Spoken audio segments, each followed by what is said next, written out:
Olá, sejam muito bem-vindos, eu sou Júlio e este é mais um vídeo do canal Leia Mais com Júlio.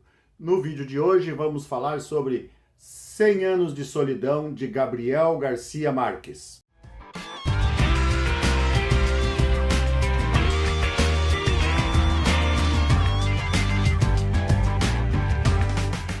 Cem anos de solidão. Gabriel Garcia Marques publicou essa sua obra-prima no ano de 1967 e Gabriel Garcia Marques também ganhou o Prêmio Nobel em 1982.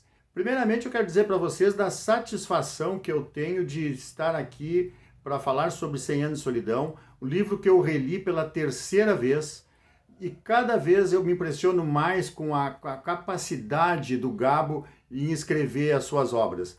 Eu li por duas vezes anteriores e foi com muita felicidade que eu soube, quando vi o nome desse livro, o título desse livro, na lista de leituras obrigatórias da Universidade Federal aqui do Rio Grande do Sul para o vestibular de 2024. Este é um livro muito desafiador de ler.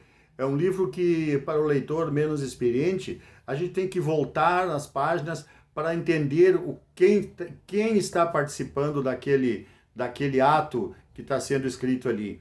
Porque os nomes, ele conta a história de uma família e essa família, os nomes se repetem.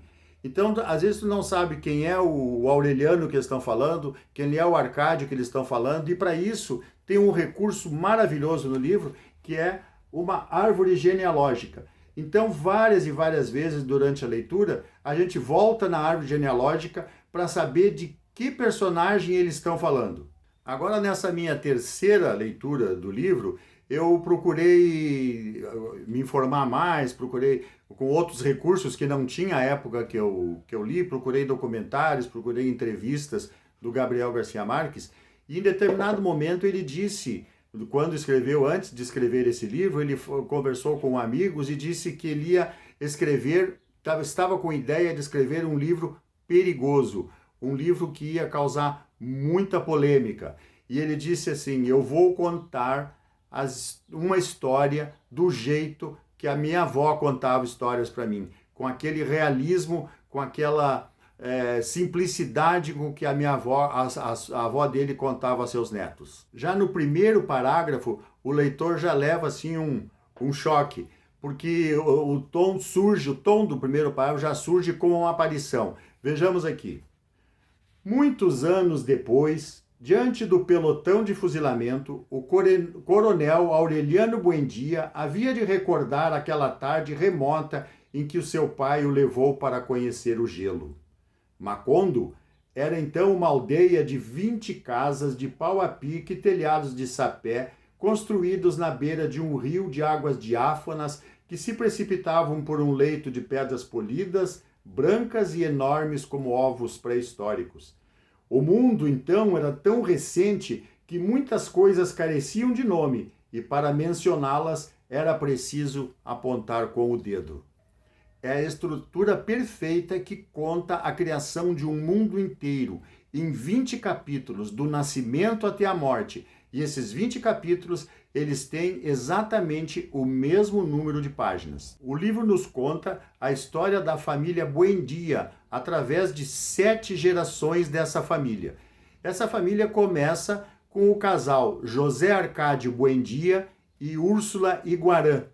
Então eles eram primos e eram casaram, apesar das discordâncias das famílias, porque eles tinham uma superstição, eles tinham um medo muito grande, a superstição que existia no povoado onde eles viviam, de que casamento entre primos podia não ter bons frutos. Inclusive já existia ocasiões em que casamentos entre primos, os filhos haviam nascido com o rabo de porco.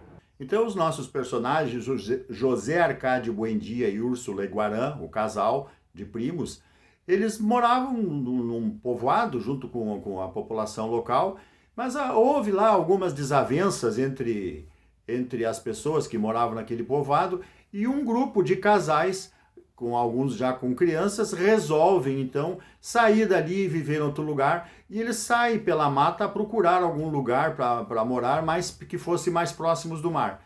E eles vão caminhando e, enfim, vamos encurtar a história, eles caminham durante 26 meses e não chegam a lugar nenhum, E aí eles resolvem parar naquele lugar que eles estavam naquele momento e fundar ali um povoado, que não ir mais nem para trás e nem para frente, fica ali. E eles fundam um povoado que vai ser o cenário todo dessa novela maravilhosa, e eles batizam esse povoado de Macondo.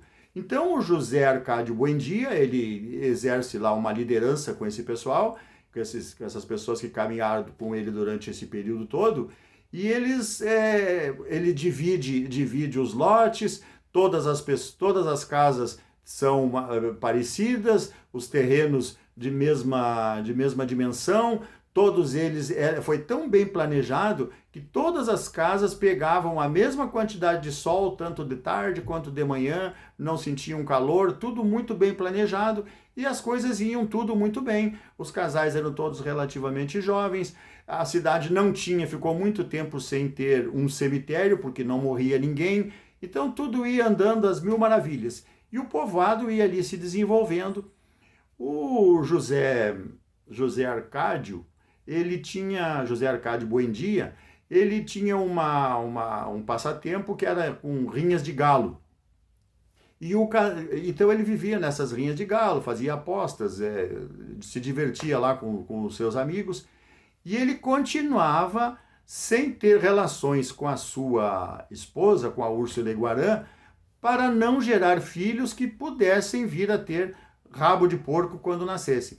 Então, para evitar que eles tivessem relações, ela usava uma espécie de cinto de castidade, eram algumas solas, com fivelas, uma coisa que ela atava no corpo para evitar que acontecesse alguma coisa.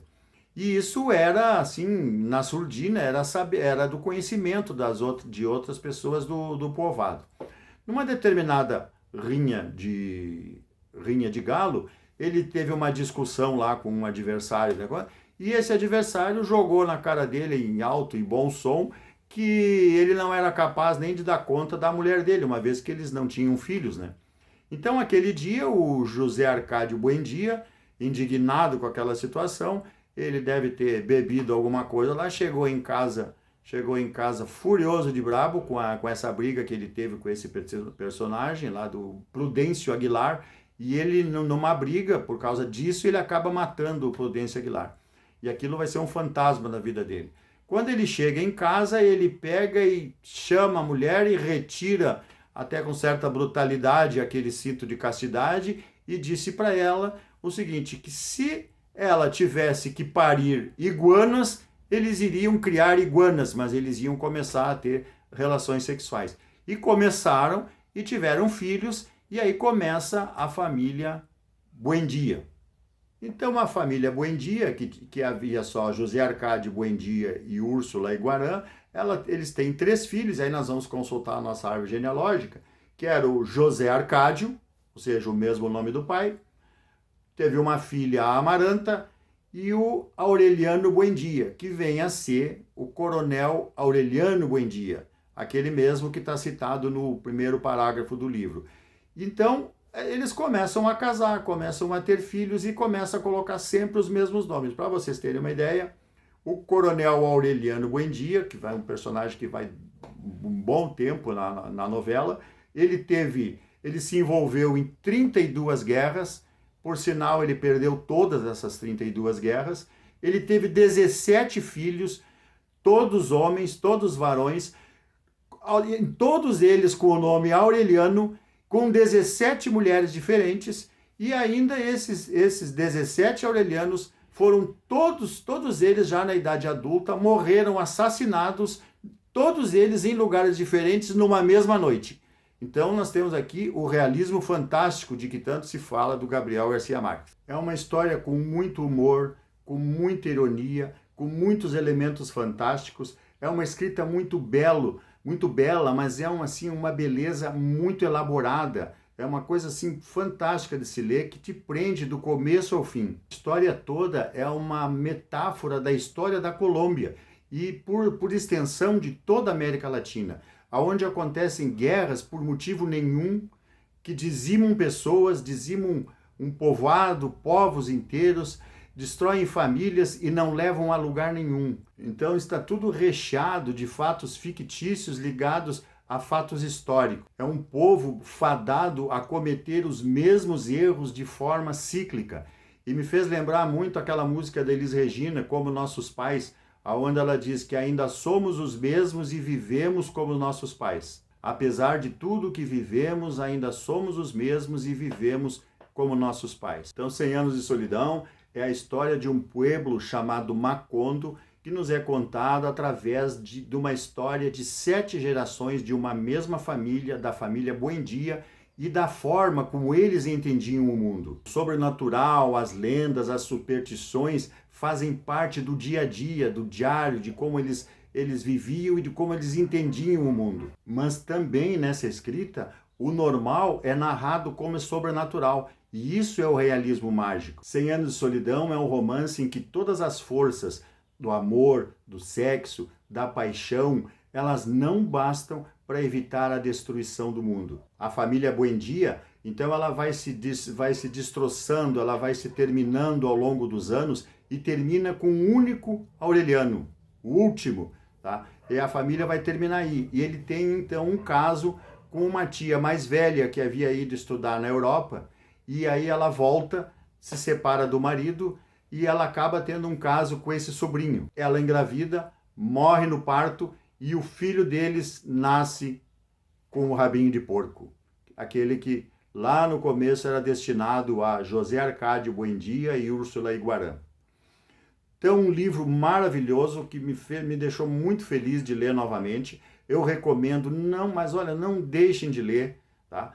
Procurem se informar. Eu fiquei muito feliz em saber e assistir, recomendo vocês assistirem. Tem um anúncio na Netflix que eles estão gravando, eu não sei quando, não deram data ainda, mas eles estão filmando o 100 Anos de Solidão. Ocorre que durante vários anos, o livro foi publicado em 1967, o Gabriel Garcia Marques foi procurado por cineastas, por produtoras de cinema, para comprarem os direitos e ele nunca quis vender. Nunca quis. Agora, uma das exigências dele era que o livro fosse, caso ele vendesse, fossem gravados em língua espanhola. E nunca houve esse acordo, então ele nunca vendeu. Agora, com a morte dele, em 2014, provavelmente os herdeiros venderam. E eu assisti o anúncio na Netflix, procurem ver, tem procurem 100 Anos de Solidão na Netflix, tem é um vídeo curtinho de 4 minutos, eu acredito, mas maravilhoso. Então eu já botei na minha lista para me avisarem da Netflix, daí com certeza vou assistir. Então, para quem vai fazer a prova da URGS, com o que eu falei, vocês têm algumas dicas, mas isso não substitui a leitura. Deem para vocês mesmos esse prazer que eu já tive pela 3ª vez de ler esse livro. Se você gostou do vídeo, deixe seu like, se inscreva no canal e não esqueça que também pode assistir no Spotify, o podcast com o mesmo nome, Leia Mais com Júlio. Então, um abraço e até a próxima.